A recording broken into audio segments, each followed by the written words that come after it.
Iglesia del Señor no está hecha de ocurrencias que salen de los púlpitos, no están hechas de suposiciones, no está hecha de mensajes elocuentes, solamente puede alumbrar con el aceite que brota de las olivas machacadas. Y esto habla de muerte, habla de resurrección, habla de ascensión. Él es el que ilumina el candelero, que es la iglesia aquí y ahora. Pero si la iglesia está alumbrando con sus propias ocurrencias, entonces es una luz que no es la luz del Señor. Y a veces el Señor tiene en sus tratos con la iglesia, en sus tratos con nosotros, tiene formas de tratar con cada uno de nosotros extrañas, misteriosas, y nos podríamos preguntar cómo es posible que la luz a veces se esconda en las tinieblas. Cuando Pedro está en la barca, Jesús está fuera de la barca en la oscuridad. Y esto es un cuadro muy exacto de lo que nos pasa a los cristianos muchas veces. Oímos una voz, pero no vemos. Y como no vemos, no sabemos si esa voz es de quien tiene que ser. Y a veces el Señor está ahí en esa oscuridad y en esa nebulosa que no tenemos claro dónde está. Pero si es Él, sus ovejas oyen su voz porque le conocen y no seguirán al extraño. ¿Vale? Ahora bien, dice el apóstol Juan en 1 de Juan 2, versículo 24, dice, si lo que oísteis desde el principio permanece en vosotros, vosotros también permaneceréis en el Hijo y en el Padre. Y Pablo le dice a Timoteo en 1 de Timoteo 6:20, guarda lo que se te ha encomendado. Evita las palabrerías vacías y profanas y las objeciones de lo que falsamente se llama ciencia. Guarda lo que se te ha encomendado. Y muchas iglesias, en su afán por ir al origen, se han pasado drásticamente de la raya, porque, bueno, ahí, pues esto ya lo sabemos todos, ¿no? Que hay estos movimientos de vuelta a las raíces hebreas de nuestra fe, y muchos han literalmente naufragado detrás de los mensajes mesianistas. Quizás no tanto aquí, pero en muchas partes del mundo es terrible lo que ha pasado. Es una paranoia, porque creemos en un Mesías que ya vino. ¿Qué es lo que Pablo encomendó a Timoteo? Si dice aquí que guardemos lo que se nos ha encomendado, si dice Primera de Juan que guardemos lo que escuchamos desde el principio, ¿qué es lo que escuchamos desde el principio? ¿Qué es lo que Pablo le está encomendando a Timoteo? El ministerio, y digo ministerio con mayúscula, que recibió del Señor. Y en 2 de Timoteo 2:2 le vuelve a decir, lo que has oído de mí ante muchos testigos, esto encarga a hombres fieles que sean idóneos para enseñar también a otros. Lo que Pablo está diciendo aquí, que hay que preservar algo, que tenemos que guardar en el corazón, algo que se nos encomendó desde el principio, algo que tenemos que preservar, algo que tenemos que conservar y algo que tenemos que transmitir. Es lo que Pablo llama, la Biblia de las Américas traduce en 2 de Timoteo 1:14 tesoro, y la Biblia de la Reina Valera habla de depósito. Es un depósito específico que recibieron los primeros cristianos y que fueron exhortados a preservarlo y a guardarlo. Ahora bien, tenemos 21 siglos desde el comienzo del cristianismo. las cosas han cambiado severamente.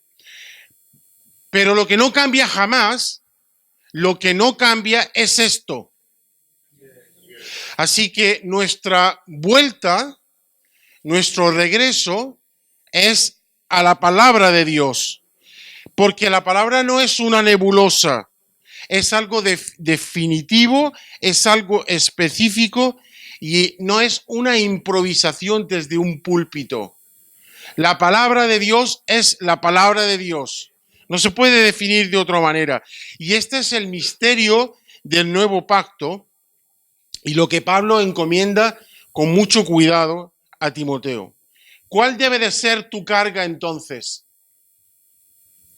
El depósito de Dios.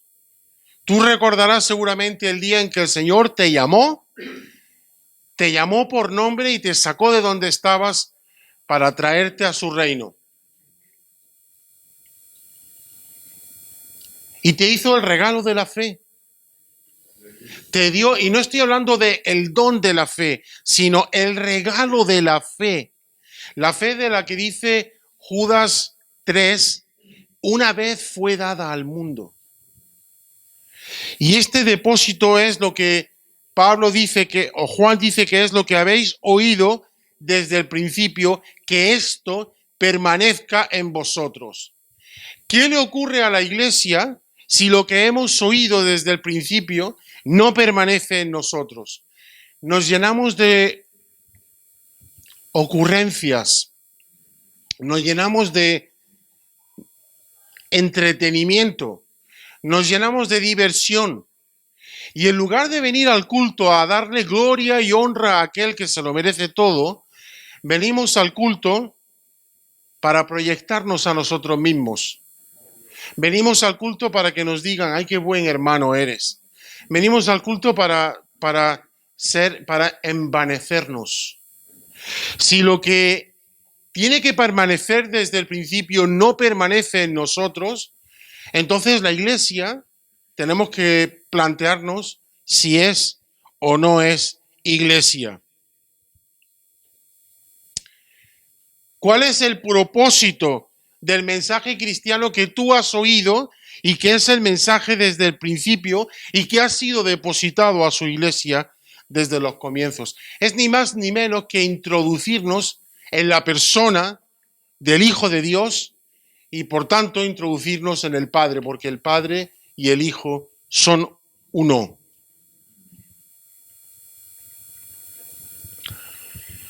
Pero esto es una exhortación tremenda porque dice el apóstol Juan en 2 de Juan que cualquiera que se extravía y no persevera en la doctrina de Cristo no tiene a Dios.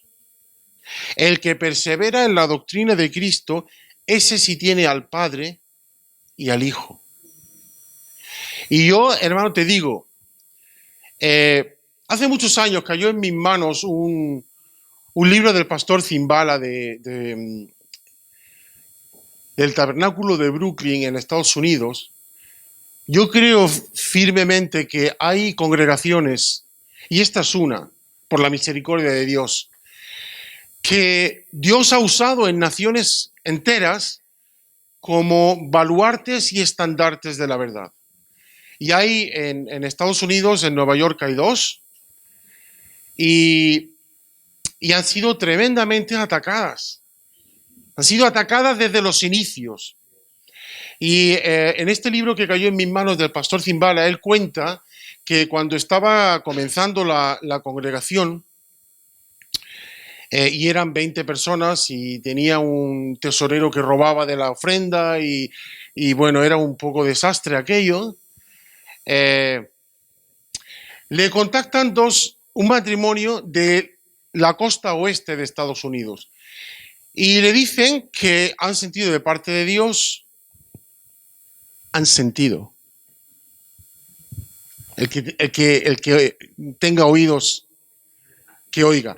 Han sentido de parte de Dios de ir a Nueva York para ayudarle a él a levantar esa congregación. Y el hermano Zimbala dice, bueno, pues qué bien, ¿no? Porque lo estaban pasando muy mal, les habían ofrecido un pastoreo en Nueva Jersey y habían optado por pastorear esta iglesia en Brooklyn, cuando Brooklyn era pues un caldo de cultivo de todo lo peor.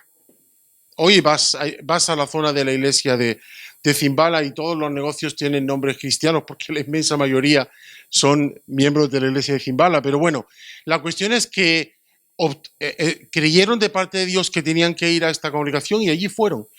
Y cuando llegó este matrimonio de la costa oeste, empezaron a traer exigencias extrañas. La primera era que no tenían dónde dormir y bueno, pues los metieron en su casa. Y a los 2 o 3 días ahí, por resumir un poco el tema, lo que empezó una vez que ya estaban allí siendo como no cuadrando muy bien, terminó siendo una obra tremendamente diabólica porque le dijeron que Dios los había mandado allí para ser pastores y que él tenía que irse de allí. Y se lo dijeron en su propia casa porque estaban alojados en la casa de él. Porque estaban dándole de comer a una familia que habían venido en teoría a ayudarle a levantar aquella congregación. Y evidentemente pues tuvieron que hacer verdadera guerra espiritual, que a veces la guerra espiritual es tan sencilla como darle una patada a alguien y decirle fuera. Y es lo que tuvieron que hacer. Es muy fuerte esto, pero es lo que tuvieron que hacer. Bueno, ya la inmensa mayoría conocéis o sabéis que esta iglesia hoy en día es un referente de la fe en el mundo entero. ¿Qué quiere decir con esto? Toda iglesia que Dios ha decidido usar en una nación va a recibir golpes, va a ser atacada, sus pastores van a ser atacados y la iglesia tiene que ser sacudida. Porque todo lo que tiene que ser sacudido va a ser sacudido. Esto es lo que dice la palabra de Dios. ¿Para qué? Para que lo que tenga que caer, caiga. Porque la iglesia del Señor no es sacudida. Si Él es el fundamento... A ver, ¿cómo puede ser sacudido? Ni el peor terremoto del mundo podría sacudir al templo de Dios y Cristo es su fundamento. Pero yo decía, no sé, creo que fue el martes, en la iglesia local, y esto es un mensaje duro, crece el trigo y la cizaña. Y a veces una cosa y la otra se confunden, pero el daño es tremendo desde dentro. De hecho, en la parábola dicen, un enemigo hizo esto de sembrar dentro.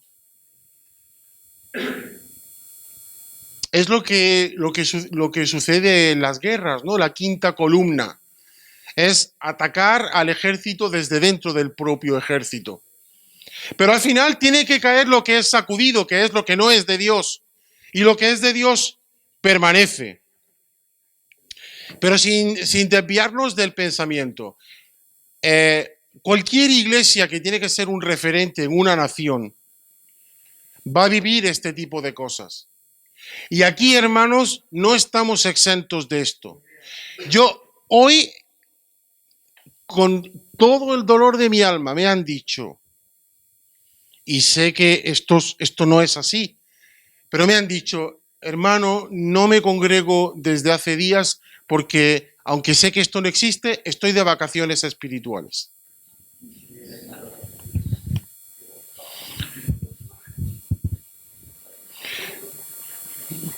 ¿Alguien de aquí? ¿Existen vacaciones espirituales? Puedes tomarte un tiempo de relajo y decir, bueno, pues ahora voy a coquetear un poco con el pecado, que no pasa nada. Cualquiera que se extravía, y esto es duro, cualquiera que se extravía y no persevera en la doctrina de Cristo, no tiene a Dios. El que persevera en la doctrina de Cristo, ese sí tiene al Padre y al Hijo. Mi pregunta es, ¿cuál es el contenido del depósito de Dios. La fe de la que habla Judas en el versículo 3. La fe una vez dada a los santos. Lo que hemos oído desde el principio. Lo que está registrado en el Nuevo Testamento y en el Antiguo Testamento. La fe dada a los santos. No una fe indefinida, sino el contenido del plan divino y del anuncio divino, la fe una vez dada a los santos. Es lo que permite que un acosador, un asesino, alguien que persigue a la iglesia del Señor, lo transforma, le da la vuelta de dentro hacia afuera y termine predicando la fe que antes asolaba. Es la fe de la que el Señor habla a la iglesia de Pérgamo en Apocalipsis 2:13. Es la fe que antes que viniera estábamos confinados o encerrados en la ley, confinados para la fe que había de ser revelada, dice el apóstol Pablo en Gálatas 3:23. El contenido del depósito de Dios. Pero esto que estoy compartiendo suena como muy teórico. Suena como muy dogmático. Pero no lo es. Porque la fe es tan sumamente práctica que te exige saltar de la barca, que te exige escuchar lo que a lo mejor no te apetece oír y que te exige por amor creer y obedecer. Son dos cosas que van de la mano. No se puede creer sin obedecer y no se puede obedecer sin creer, sino que obedeces y crees y sales de la barca porque el Señor te ha llamado.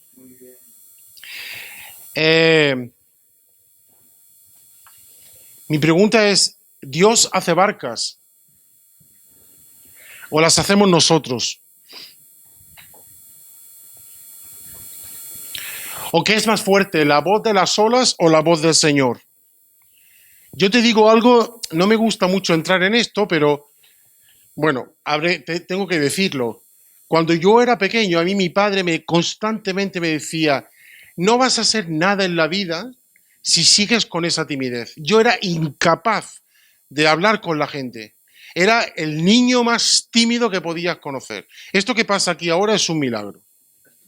Me acuerdo que cuando hice la primera comunión, pues yo hice la primera comunión, tengo un hermano gemelo y le dije a mi padre, yo no voy a salir a leer. Y mi hermano salió las 2 veces a leer por mí porque a mí me daba mucha vergüenza. O sea, y esto me lo decía a mí mi padre. Y de verdad, o sea, era una timidez paralizante, ¿vale? Y yo tengo una capacidad horrible para escuchar muy fuerte la voz de las olas a mi alrededor y tengo que acallar la voz de las olas para escuchar la voz del Señor. Pero mi consuelo es que esto en realidad no nos pasa a unos pocos, sino que nos pasa a la inmensa mayoría. Mal de mucho, consuelo de tontos. Así que no te estoy diciendo que no pasa nada por esto. Las olas se ríen de mí.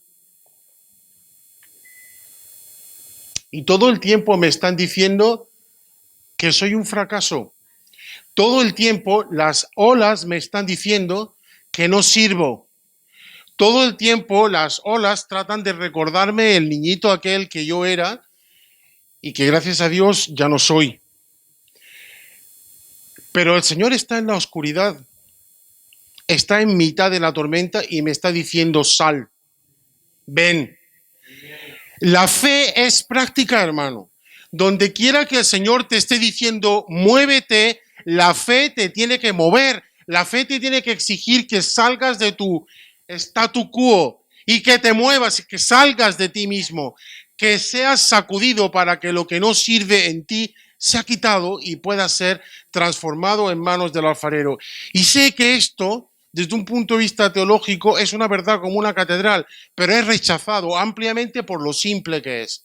Pues lo siento, hermano, pero a veces la teología, con todos los vericuetos y toda la parafernalia de especialización que pueden tener los teólogos, nunca te van a decir lo que dice la palabra de Dios.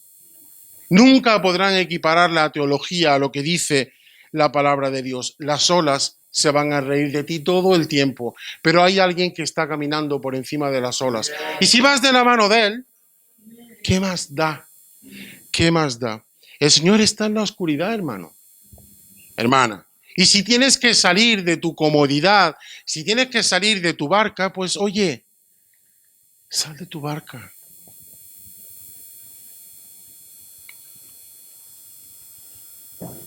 Si quieres salir a su encuentro, tienes que correr ciertos riesgos. Vamos a ir al capítulo 17 de Primera de Samuel.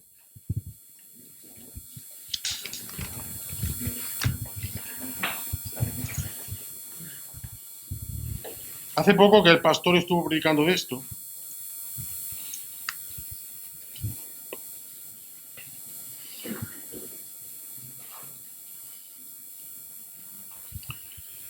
El depósito, recuerda esto, el depósito es la fe que tú has recibido. Dice aquí en el capítulo 17 que los filisteos, versículo 1, juntaron sus ejércitos para la guerra y se congregaron en Soco, que es de Judá, y acamparon entre Soco y Azeca en Efes-Damim. También Saúl y los hombres de Israel se juntaron y acamparon en el valle de Ela y se pusieron en orden de batalla contra los filisteos. Y los filisteos estaban sobre un monte a un lado, Israel estaba sobre otro monte al otro lado, y el valle entre ellos. Salió entonces del campamento de los filisteos un paladín que se llamaba Goliat de Gat, y tenía la altura de 6 codos y un palmo, más o menos 3 metros de alto, o sea, un monstruo. Y traía un casco de bronce en su cabeza y llevaba una cota de malla, y era el peso de la cota 5.000 siclos de bronce. Sobre sus piernas traía grebas de bronce y jabalina de bronce entre sus hombros. El asta de su lanza era como un rodillo de telar y tenía el hierro de su lanza, 600 siclos de oro, e iba su escudero delante de él.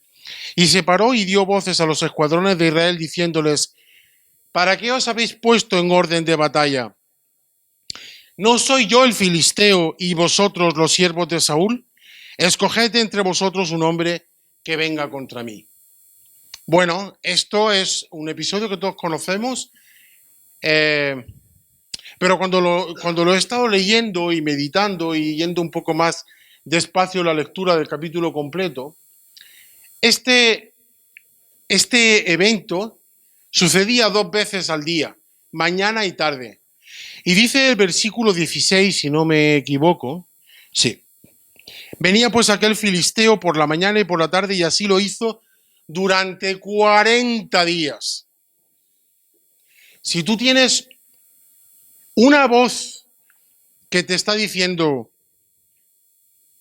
ven para acá que te voy a poner fino, y te lo está diciendo 2 veces al día durante 40 días, o eres un gigante de la fe, y aquí había uno que todos conocemos, o puede que flaquees. 40 días. ¿Sabes qué? El enemigo es implacable. 40 días estuvo tentando al Señor en el desierto. Y era el Señor. Y no cejaba en su empeño de que Jesús obedeciera por un momento a una de sus premisas. Pero nosotros muchas veces estamos tan asustados de escuchar al paladín que no necesitamos ni 40 días, a los 5 días, a los 2 días, a la primera vez, tiramos la toalla, hermanos. ¿Cuál es el depósito que Dios dice que el apóstol Pablo nos exige que guardemos?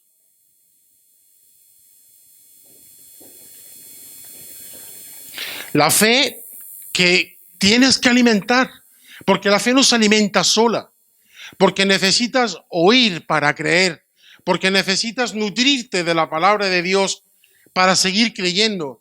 Porque no puede ser que tú digas, como ahora dicen algunos, yo ya no leo más la Biblia porque ya me la sé. Los teólogos dicen esto.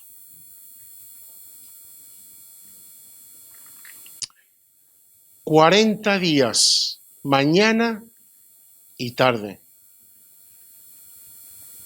Mañana y tarde. Y ya no es solamente el paladín, sino los miles de hombres cubiertos con su cota de malla, y yo creo que sacudiéndose como los huesos secos del libro de Ezequiel, asustados y aterrorizados por la voz del paladín.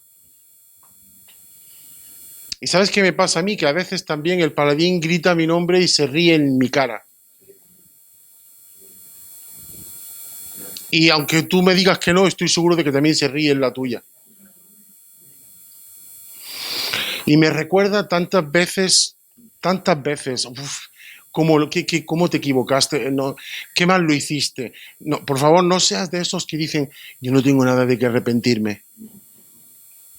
Ojalá que seas lo suficientemente humilde para admitir que tienes muchas cosas de las que arrepentirte. Pues bien, el paladín se ríe de todos nosotros muchas veces y nos recuerda tantas veces lo mal que lo hemos hecho todo, lo mal que nos han salido las cosas, las veces que hemos fracasado, las veces que nos hemos caído. ¿Y sabes qué es lo que pretende por todos los medios?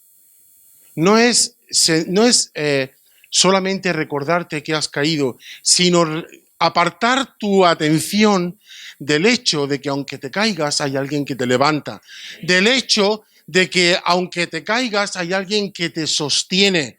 Y esta es la fe una vez dada a los santos. Hay un Dios que sostiene a esta congregación, hay un Dios que sostiene mi vida. Y este es el depósito, es la fe una vez dada a los santos.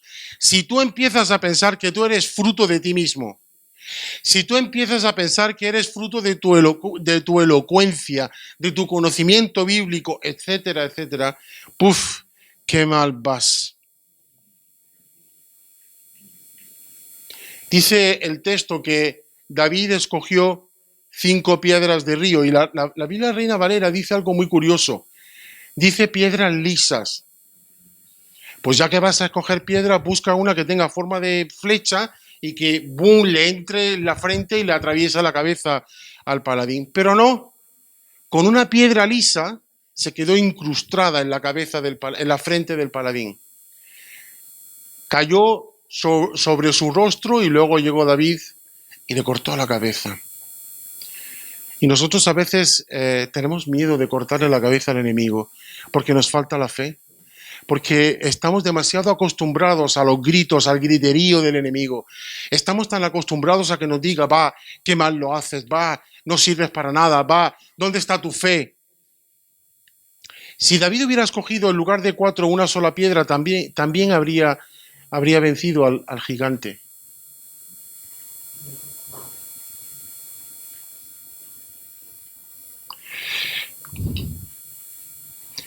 ¿Qué es la fe? Es el contenido del depósito de Dios. Es el contenido del depósito. Lo que recibimos y oímos desde el principio nos coloca en el Hijo y nos coloca en el Padre. Y si nos hemos apartado de esto, si nos hemos desviado, aunque sea un poquito, si hemos dejado de creer lo que hemos creído en un principio, entonces tenemos que arrepentirnos de nuestros extravíos y tenemos que seguir velando. ¿Sabes que vas a tener que velar hasta el último día de tu vida? No va a haber un día en que digas, hoy no tengo que velar. Hoy me tomo vacaciones espirituales. Debemos velar porque el enemigo quiere apartarnos de lo que hemos oído del Señor y de lo que hemos recibido. Básicamente quiere apartarte de la fe una vez dada a los santos. Y este es el mismo mensaje que trae el Señor a las iglesias en Apocalipsis. A Éfeso, de la que el apóstol Pablo dice que están sentados en lugares celestiales. Luego, en la primera epístola de Pablo a Timoteo, Pablo le encarga que vaya a Éfeso a corregir algunas cosas que estaban empezando a suceder en Éfeso. Se estaban apartando de la edificación de Dios, se estaban enredando en fábulas, en genealogías, en cosas profanas. Y tú lees esto y dices, madre mía, qué verdad tan pertinente. Qué verdad tan pertinente hoy día. Me acuerdo hace muchos años que hubo una falsa doctrina que empezó a pulular por todas partes y todo el mundo hablaba de aquello. Si Jesús había tenido que morir espiritualmente o no. Si solamente se refería a la muerte física o a la muerte espiritual. Y muchos estaban enredados en todas estas discusiones, pláticas, cosas innecesarias con las que Satanás distrajo y desvió a mucha iglesia en los años 80. Y cuando llegamos a Apocalipsis 2:4, la exhortación del apóstol Juan, o del Señor a través del apóstol Juan a la iglesia de Éfeso es: tengo contra ti que has dejado tu primer amor. ¿Te imaginas que esto lo dijera el Señor de la iglesia del camino?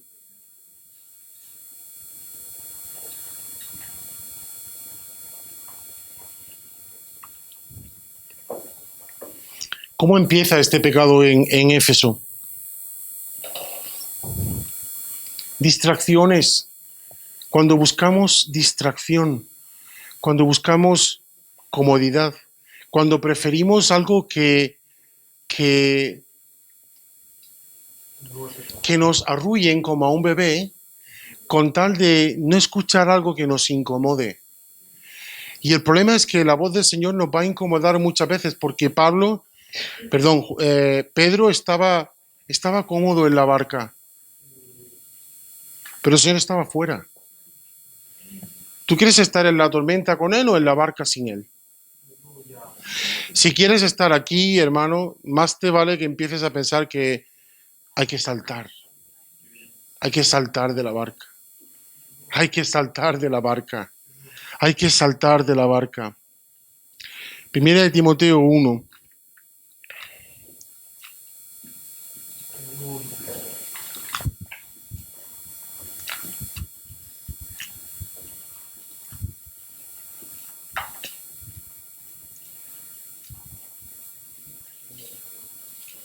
Versículos 3.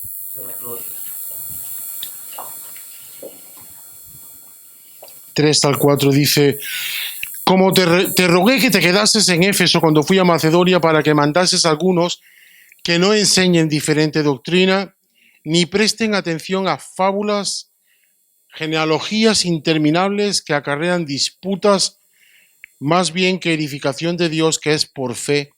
Así te encargo ahora. Bueno, la edificación de Dios es por fe.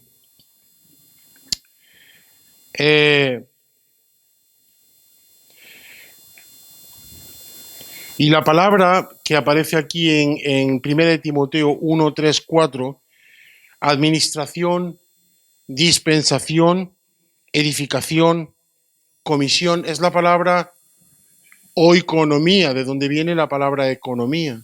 Oiko, casa, y nomia, ley. La ley de la casa. Y Éfeso está en peligro de perder su primer amor porque no están recibiendo. Dios está dando y la iglesia no está recibiendo. Eso es lo que le pasó a Éfeso. La pregunta es, ¿estamos nosotros escuchando sin recibir? ¿Estamos nosotros atentos a la palabra que Dios trae a nuestras vidas y la escuchamos y nos olvidamos de ella cuando salimos por la puerta? Porque Él da la palabra para algo, para sacudirme, para transformarme, para que sea barro dócil en sus manos, para que diga: Señor, haz conmigo exactamente lo que quieras tú. No estoy aquí para hacer mi santa voluntad, sino para lo que tú quieras. Oikos casa nomos ley. Y la palabra oikonomía incluye todo esto. Dispensación, porque Dios, no dispensación en el sentido cronológico, sino dispensar. Dios se está dando a la iglesia hoy día. Cada vez que su palabra es proclamada, Él se está dando. Cada vez que su palabra está siendo sembrada en tu corazón para producir fe, Él se está dando a sí mismo. Hermanos, y ese es el amor de Dios que sigue dando de sí mismo a nuestras vidas. Y nosotros somos mayordomos. ¿Qué vamos a hacer con la palabra que escuchamos?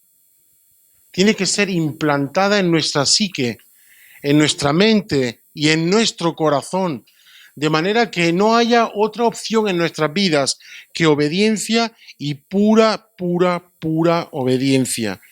Dios tiene un programa que es dispensarse a sí mismo. Y tú y yo somos responsables de recibir lo que Dios dispensa para luego administrarlo a los demás. Si a lo mejor tú estás delante de una predicación y no te enteras, ve y pregunta después. Ve y consulta. No creo que nadie que haya ido a preguntar al pastor, el pastor le haya dicho, pues oye, pues mira, ve, espérate que lo subamos a YouTube. No, ¿verdad? Bueno, Dios tiene esta economía de darse a sí mismo y nosotros tenemos que responder a Dios con una fe inquebrantable. Si Él te dice que salgas a la tormenta, que te hundas en las olas, pues tú sales, y si te tienes que hundir, te recuerdo algo, a lo mejor resulta que te hundes en las olas. Pero ¿sabes qué? Dice Job, aunque Él me matara, en Él esperaré. Amén. Si me hundo, pero me hundo en obediencia, pues aleluya, gloria a Dios, ya está. Me voy con Él, que es infinitamente mejor. O sea que Dios tiene algo que dar, Dios tiene algo que administrar específicamente y nosotros somos mayordomos de compartir aquello que Él nos da. Así que, hermanos, es lo que hay. Él se da a nosotros todavía. Pero ¿sabes qué? Estas iglesias que yo mencionaba al principio de la predicación son iglesias que responden a ese llamado que Dios hace a su pueblo de estar en la brecha. Del mismo modo que en Ezequiel habla de buscar a alguien que se pusiera en la brecha para edificar el muro y dice, y no lo hallé. Yo creo que Dios hace lo mismo con congregaciones. Y yo creo que Dios está pidiendo, desafiando a esta congregación a ser de esas congregaciones que se ponen en la brecha y que no diluyen la palabra para no ofender. No es el caso, porque aquí la gente se ofende y bueno, en principio muchos se ofenden, muchos se van y muchos vuelven porque luego se arreglan y porque Dios es un Dios de misericordia, básicamente. No más que por eso, ¿eh? Pero, hermanos, ¿qué vamos a hacer? Yo quiero que, en lo que a mí respecta, si Dios llama a esta congregación a estar en la brecha, yo quiero participar diciéndole al Señor de manera individual, heme aquí, Señor. Yo quiero estar en la brecha por ti y por tu propósito. Y si me hundo en las olas, tú estás debajo. Y si no me hundo, tú estás arriba. Y si me muero, pues me voy contigo, que es infinitamente mejor. Amén.